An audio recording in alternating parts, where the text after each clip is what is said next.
All right, well, to talk more about the connection between the virus and what's happening in the economy, let's bring in Exante Data founder and CEO Jens Nordvig. Jens, thanks so much for joining us. You know, it's always been tricky, I think, especially over the last several months, to sort of suss out a relationship between the fluctuations in the virus and the recovery. Of course, we had this big sudden stop in the economy in the first wave, but it's more ambiguous. When you look either in Europe or the U.S. right now, is there some clear link between either the level or rate of change in the virus and the speed of the economic recovery, or is it kind of tenuous and ambiguous? Yeah, I think you're very right that initially when we had the first wave, we had a huge spike in cases, we had a huge spike in deaths, and that was followed by lockdown and just dramatic economic impact. In the second wave, or as we maybe even look into third wave in some countries, that relationship is getting much more complex. And the reason really is that the relationship between the cases and then the policy response has changed, right? We have learned that maybe a dramatic full-blown lockdown is not needed, right? So even though we have case spikes, we just went through the alternative data that we track for the Eurozone today. You cannot actually almost see any impact of the case spikes in Europe in all the real-time data that we track. So that's a huge difference compared to the first wave.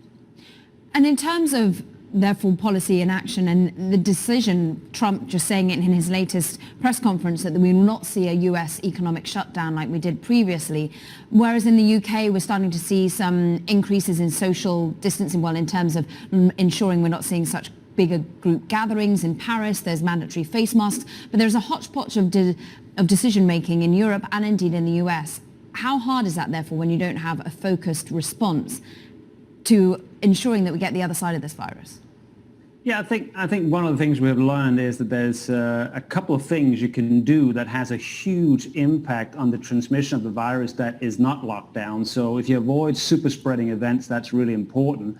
If you wear a mask, that can be very important. That doesn't really hurt activity in the economy that much. So I think what we're seeing now is that those initiatives are being put in place, and that's why the alternative data is not showing a big sort of turn in the Eurozone. I think the question is what is happening with fatalities. So there's a sort of a different attitude towards the virus now where people are relaxed is maybe not the word, but they're not changing behavior as dramatically as they were in March and April. So the question is, if the fatalities start to increase, will that change so we actually have a more forceful response? So in terms of our forecast, we're very focused on forecasting are the fatalities in Europe going to stay around 200, or are they going to go back to a much higher level like we've seen in the US with 1,000 fatalities per day up until a couple of weeks ago? And is that data, though? Do you think that the politicians themselves and the bureaucrats and the folks in charge, are they more now focused on the fatality data or new infection rates? What are they looking at most? Yeah, I think you definitely want to look at the data picture in a holistic way. If you only look at the cases and think that's the sort of true picture over time, you're going to totally miss that testing is different and the demographics of the outbreak is different. We've seen many jurisdictions report that the median age of the cases is going down dramatically, and that's part of the reason why the fatality ratio is down.